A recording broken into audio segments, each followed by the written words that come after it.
सुना येती घरा या मालिकेच्या आजच्या भागामध्ये श्रीधर घाईघाईने आपली स्कूटी घेऊन निघालेला असतो घराच्या बाहेर त्याच्या गर्लफ्रेंडला प्रियंकाला भेटायला. ही गोष्ट लक्षात आलेली असते पद्माच्या. पद्मा म्हणत असते की भास्कर, हे जरा मला वेगळंच प्रकरण वाटतंय. याची नक्कीच काहीतरी गडबड बाहेर आहे. मला असं वाटतं की हा कुठल्या तरी मुलीला भेटायला चाललाय. आपण एक काम करूया, याच्याबद्दलची सगळी माहिती गोळा करूया. मला लवकरात लवकर याचं सगळं प्रकरण माहिती पाहिजे. तेव्हा भास्कर म्हणतो, रुद्र जा याच्या पाठीमागे आणि याच्याबद्दल सर्व माहिती गोळा कर. आपल्याला या माहितीचा फायदा करून या शिवनाची वाट लावायची आहे असं पद्माने ठरवलेलं असतं. श्रीधर हा आपल्या खेळाचा आहे ना हुकमी एक्का आहे आणि प्यादसुद्धा. आपल्याला जेव्हा पाहिजे तेव्हा आपण त्याला बाहेर काढू शकतो. श्रीधरने त्या मुलीबरोबर लग्न केलं पाहिजे आणि ह्या शिवनाची आहे ना मान खाली केली पाहिजे अशी इच्छा पद्माची असते आणि त्यासाठी ती प्रयत्न करत असते. त्यानंतर इथे आता मॅट्रोमेनी ॲपवरती सर्वांची नावं टाकायची असतात. तेव्हा उमा काय म्हणते, शिवनाथला मी काय म्हणते, तुम्ही आधी माधवचं नाव नोंदवा. त्याचं नाव नोंदवल्यानंतर आपण राघव आणि श्रीधर या दोघांची नावं नोंदवू. आधी माधवचं लग्न होऊ द्या असं वाटतं मला. तेव्हा इथे शिवनाथ म्हणतो, राणी सरकार, अहो तुम्ही बोलाल तसं, तुमच्या शब्दाच्या बाहेर मी आहे का? तुम्ही म्हणाल तसं करूया. आधी माधवचं नाव लिहूया. तेव्हा वेदा म्हणते, आबा या तुम्ही इथे बसा, मी तुम्हाला दाखवते की मॅट्रोमेनी ॲपवरती कशा पद्धतीने आपल्याला नाव नोंदवायचं असतं. तेव्हा ती म्हणते, हे बघा, हा आहे मॅट्रोमेनी ॲप. इथे आपण माधवदादाचं नाव टाकायचं. मग तुम्हाला माहिती आहे का, ज्या मुलीला हे स्थळ आवडेल ना ते लोक आपल्याला रिक्वेस्ट पाठवतात आणि मग आपल्याला ते रिक्वेस्ट ॲक्सेप्ट करायचं आहे की नाही ते आपण ठरवायचं. तेव्हा इथे उमा म्हणत असते की वेदा, तुला या सगळ्यातलं बरंचसं माहिती आहे गं. वेदा म्हणते, हो आई, आम्हाला सगळं माहिती असतं, आम्ही जेनझे आहोत ना. ती म्हणते, काय, कोण आहात तुम्ही? ती म्हणते, जेनझी म्हणजे या पिढीतली मुलं, या पिढीतली मुलं असं म्हणायचं आहे मला. तेव्हा ती म्हणते, वा वा, बरंचसं माहिती आहे तुम्हाला जेनझीला. त्यानंतर राघव जबरदस्ती माधवला बाहेर घेऊन येतो आणि त्याला म्हणतो, जा जा आणि आप्पांसमोर सांग की तुझं त्या माधुरीवरती प्रेम आहे ते सांग, जा. आणि तो जबरदस्तीने त्याला धक्का मारून इथे आता बाहेर पाठवतो. म्हणतो की जा आणि आबांना सांग की तुझं त्या मुलीवरती प्रेम आहे, बाकीचं सगळं मी सांभाळून घेतो, ॲटलिस्ट तू बोल तरी ना की प्रेम आहे ते. तेव्हा तो घाबरत घाबरत बाहेर आलेला असतो. तेव्हा इथे आता शिवनाथ म्हणत असतो की ये बाळा माधव, ये बस बरं इथे. तेव्हा इथे फॉर्म भरत असताना वेदा म्हणते, दादा अरे तू मला सांग, तुझं इथे आता छंद काय आहे रे, काय छंद काय तुझा? तो म्हणतो, माझा छंद, मला काम करायला आवडतं. ती म्हणते, काम करायला आवडतं, हा छंद कसा काय असू शकतो? अजून काहीतरी वेगळं सांग ना, तुला काय आवडतं ते सांग. तो म्हणतो की मला बाबांबरोबर ऑफिसला जायला आवडतं, आपल्या इथे गोदाममध्ये जायला आवडतं. ती म्हणते, दादा अरे हा काय तुझा छंद आहे का? तेव्हा शिवनाथ म्हणतो, बाळा अरे हा तुझा छंद आहे म्हणून तू येतोस का ऑफिसला? अरे तू काम करायला येतोस ना. छंद म्हणजे वेगळं काहीतरी, कामाच्या व्यतिरिक्त आपल्याला काय करायला आवडतं ते सांगावं ना बाळा. तेव्हा इथे वेदा म्हणते, जाऊ दे बाबा, दादाला काही विचारायला नको, मी एक काम करते, मीच आता माझ्या परीने व्यवस्थित सगळं इथे भरते. दुसऱ्या मुलींनी वाचल्यानंतर त्यांना बायोडेटा आवडलाच पाहिजे, हो की नाही. त्यानंतर इथे आता शिवनाथला काही माधव सांगायला तयार नसतो की त्याला माधुरी आवडते ते. तो म्हणतो, बाबा मला तुमच्याशी थोडं महत्त्वाचं बोलायचं होतं. तो म्हणतो, हां बोल ना, बोल, कसली वाट बघतोयस, मुहूर्ताची वाट बघतोयस का? जे काही मनात आहे ते तुझ्या वडिलांबरोबर तू बोलू शकतोस, अगदी बेधडकपणे बोल बाळा, काय तुझ्या मनामध्ये. तेव्हा इथे माधव म्हणत असतो की बाबा अहो म्हणजे बघा ना, पेट्रोलचे भाव किती वाढलेत ना, खूपच वाढलेत पेट्रोलचे भाव. तेव्हा आपण एखादी CNGची गाडी घेतली तर, CNGची.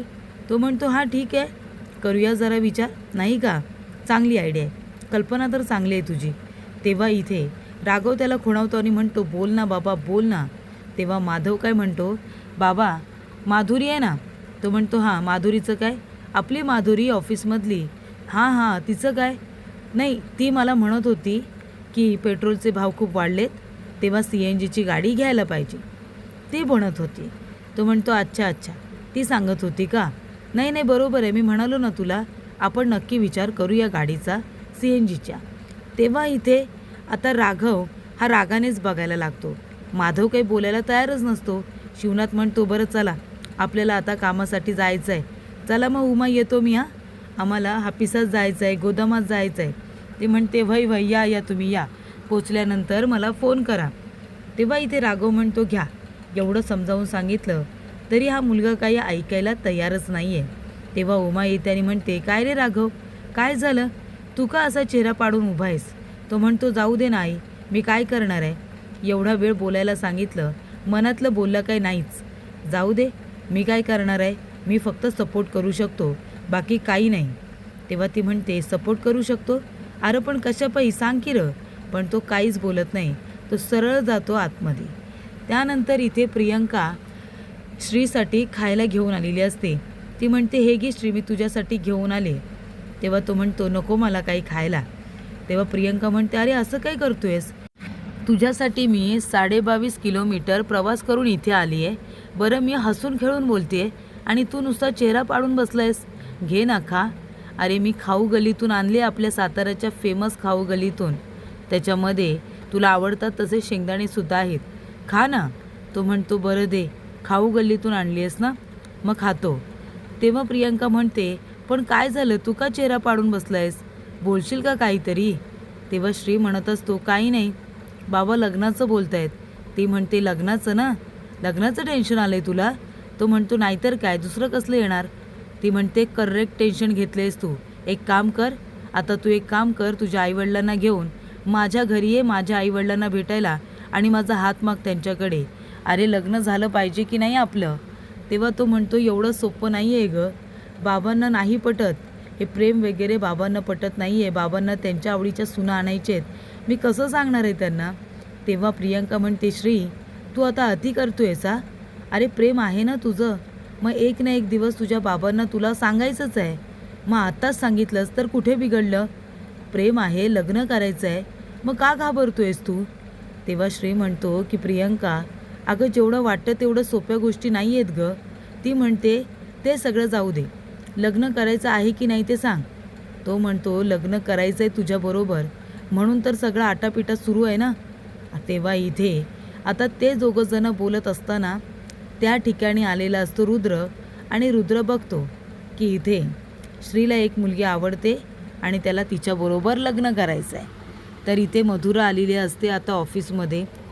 मधुरा आल्यानंतर ती माधवबरोबर बोलण्याचा प्रयत्न करत असते. ती माधवला म्हणते की माधव, काय झालं, तुम्ही बोललात का तुमच्या वडिलांबरोबर आपल्याबद्दल, आपल्या प्रेमाबद्दल?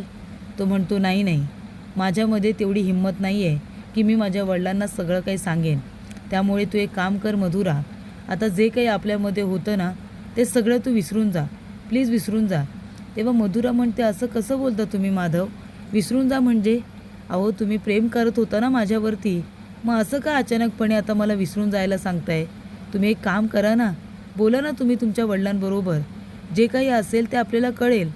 तो म्हणतो, नाही मधुरा, मी नाही बोलू शकणार. माझ्यामध्ये बाबांना सगळं काही सांगायची अजिबात हिंमत नाही आहे. तेव्हा आपल्यामध्ये जे काही होतं ना ते सगळं आता तू विसरून जा. तेव्हा मधुराला खूपच जास्त वाईट वाटतं. सगळेजण ऑफिसमध्ये आल्यानंतर काही न बोलता ती सरळ जाऊन आपल्या आता खुर्चीमध्ये बसते आणि खूपच वाईट चेहरा करून माधवकडे बघत असते. दोघांचे एकमेकांवरती खूप जास्त आणि खरं खरं प्रेम असल्यामुळे इथे आता माधवचं हे असं बोलणं मधुराला काही सहन होत नाही. मधुरा इथे माधवकडे बघते आणि लगेचच आपला राजीनामा टाईप करायला सुरुवात करते. ती लगेच उभी राहते, बॅग वगैरे घेते, माधवकडे जाते आणि म्हणते, हे घ्या, माझा राजीनामा घ्या. रेझिग्नेशन लेटर त्याच्या टेबलवरती ठेवून मधुरा सरळ बाहेर निघून जाते. तेव्हा इथे आता माधवला फारच वाईट वाटलेलं असतं. बाजूला बसलेले काका म्हणतात, अहो माधव सर, हे काय, मधुराने एकाएकी रिझाईन का केलं? तो म्हणतो आता ते मला कसं काय माहिती असणार, तिला नसेल इथे काम करायचं. बरं ते सगळं जाऊ द्या, तुम्ही ते बिलाचं आत्ताच्या आत्ता बघून घ्या, महत्त्वाचं आहे ते. तेव्हा तो म्हणतो हो हो करून टाकतो.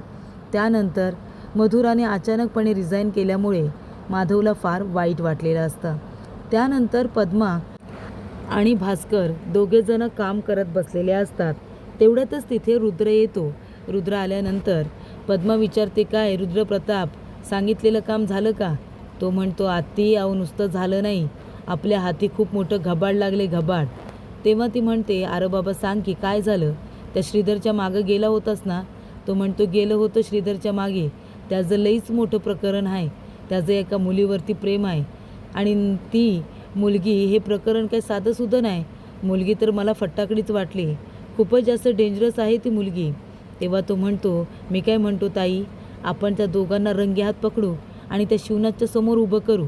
त्याच्या संस्कारांवरती लईच जीव आहे ना, मग आपण त्यांच्या संस्कारावरतीच प्रश्नचिन्ह उभा केला तर? तेव्हा ती म्हणते, नाही नाही नाही, असं आपण काय बी करायचं नाही. हे प्रकरण जेवढं तापल आणि चिघळल ना, तेवढं आपल्यासाठीच चांगलं आहे. आपण काहीच करायचं नाही. भास्कर, अरे ती मुलगी आहे ना, ती येऊ दे की यांच्या घरामध्ये. अशा फट्टाकडी मुलगी आहे ना, तीच यांचं घर बरोबर तोडल, त्या शिवनाथला रस्त्यावरती आणल. येऊ दे यायचं आहे तर. त्यानंतर उलट आपण त्या श्रीला आहे ना हवा पाणी द्यायची. त्या मुलीबरोबर लग्न करण्यासाठी आपणच त्याला सांगायचं, शिवनाथच्या नाकावरती टिचून. त्यानंतर इथे आता सर्वजण बसलेले असतात. तेव्हा शिवनाथ म्हणत असतो, काय मग वेदा, भरलेस का फॉर्म? ती म्हणते, वय वय आबा, भरला मी फॉर्म आणि अभ्यास पण केला आहे. तुमची लेक लईच हुशार आहे ना आबा? तेव्हा राघव म्हणतो, हो हो, तुमची लेक लईच हुशार आहे. ती म्हणते, तू गप्प बस, तू काय बोलू नको हा. आणि त्या दोघांची आता मस्ती सुरू असते. पण इथे श्री आणि माधव दोघेजण मात्र तोंड पाडून बसलेले असतात. तेव्हा त्या ठिकाणी शिवनाथ विचारतो, काय रे काय झालं? तुम्ही दोघेजण गप्प गप्प का? तुम्ही दोघेजण का काही बोलत नाही? तेव्हा ते म्हणतात, नाही काही नाही आबा, काही नाही. तेव्हा राघव खुणावतो आणि म्हणतो, काही नाही, काही बोला ना. अरे तुम्हाला विचारता येतं, मनातलं बोला. तेव्हा इथे माधव काहीच बोलत नाही, उलट नको ते बोलून बसतो. तो म्हणतो की आबा, आम्ही कुणी बी तुमच्या शब्दाच्या बाहेर नाही. तुम्ही जे बोलाल ते आम्ही सगळं ऐकू. फक्त श्रीच असा आहे जो खूपच जास्त विचित्र असतो. तो फक्त स्वतःचा विचार, स्वार्थी विचार करत असतो आणि हे दोघेजण आपल्या कुटुंबाचाही विचार करत असतात. तेव्हा इथे आता शिवनाथ म्हणतो, मनामध्ये काय असेल तर ठेवू नका, बाबाजवळ बोला. कारण कसं आहे, तुम्हाला जर बोलायला ऑकवर्ड वाटत असेल तर मी तुम्हाला सांगतो की तुम्ही एक काम करा, तुम्ही आता माझ्याजवळ बाबा म्हणून नाही तर मित्र म्हणून बोला. आता विसरा की मी तुमचा वडील आहे आणि सांगा. तरीसुद्धा ते दोघेजणं काहीच बोलत नाही, फक्त म्हणतात की आम्ही तुमच्या शब्दाबाहेर नाही. तेव्हा तिथे उमा येते. तेव्हा शिवनाथ म्हणतो, ऐकताय ना उमा, अहो आपली मुलं म्हणत आहेत की ती माझ्या शब्दाबाहेर नाही. तेव्हा उमा म्हणते, हो तुमची तिन्ही मुलं खूपच जास्त गुणी आहेत आणि मुलगी तर काय तुमच्या शब्दाबाहेर ती नाहीच आहे. तेव्हा इथे तिचा अचानक आता बोलता बोलता पाय आता मुरगळतो. तो म्हणतो, बरोबर बोललात तुम्ही, माझी तिन्ही मुलं, चारही मुलं खूपच जास्त गुणी आहेत आणि म्हणून तर मला त्यांचा अभिमान आहे. तेव्हा तिचा पाय मुरगळल्यानंतर ती करते, आई आई ग. तेव्हा शिवनाथ म्हणतो, काय झालं उमा, काय झालं? आणि राघव पण धावत पडत येतो आणि म्हणतो, आई काय झालं सांग ना. तेव्हा ती म्हणते, काही नाही, माझा पाय मुरगळला. तेव्हा इथे आता आपली वेदा म्हणत असते की बाबा, आईचा पाय आहे ना तो सकाळी मुरगळला आहे. तरी मी आईला म्हणाले, आई अगं पायाला पट्टी वगैरे बांध गं. पण आई ऐकेल तेव्हा ना, ती काहीही ऐकायला तयार नाही आहे. तेव्हा इथे राघव म्हणत असतो, आई बघू बरं पाय. तेव्हा शिवनाथ म्हणतो, बघू द्या कुठे मुरगळला तुमचा पाय, थांबा मी तुम्हाला दाबून देतो. तेव्हा ती म्हणते, आवं पायाला हात लावू नका बरं. शिवनाथ म्हणतो, हा मग काय झालं? जेव्हा आपण लग्न झाल्यानंतर काबाड कष्ट करत होतो, जेव्हा माझे पाय दुखायचे, सुजायचे, तेव्हा तुम्ही इथे माझ्या पायांना चेपून द्यायचात, मालिश करून द्यायचात, बरोबर ना? मग आता तुमचा पाय मुरगळला आणि मी जर तुमच्या पायाची मालिश करून दिली तर काय बिघडलं सांगा बरं. तेव्हा ती म्हणते, आवं पण मी करायचं ते वेगळं, तुम्ही नका करू, मला नाही आवडत तुम्ही पायाला हात लावलेला. तो म्हणतो, नाही बघू द्या बरं, शिरवरती शिर चढली आहे त्यामुळे तुमचा पाय दुखतोय, थांबा मी तुम्हाला व्यवस्थित करून देतो. तेव्हा समोरच्या बंगल्यातून छाया आणि माई दोघीजणी बघत असतात. तेव्हा छाया म्हणते, बाई बाई ग, किती ती प्रेम आहे हो एकमेकांवरती. खूपच प्रेम आहे दोघांचं एकमेकांवरती. बघून खूप छान वाटलं. त्यानंतर पुढील भागामध्ये भाजी खरेदी करण्यासाठी उमा आणि पमा या दोघीजणी आता आलेल्या असतात.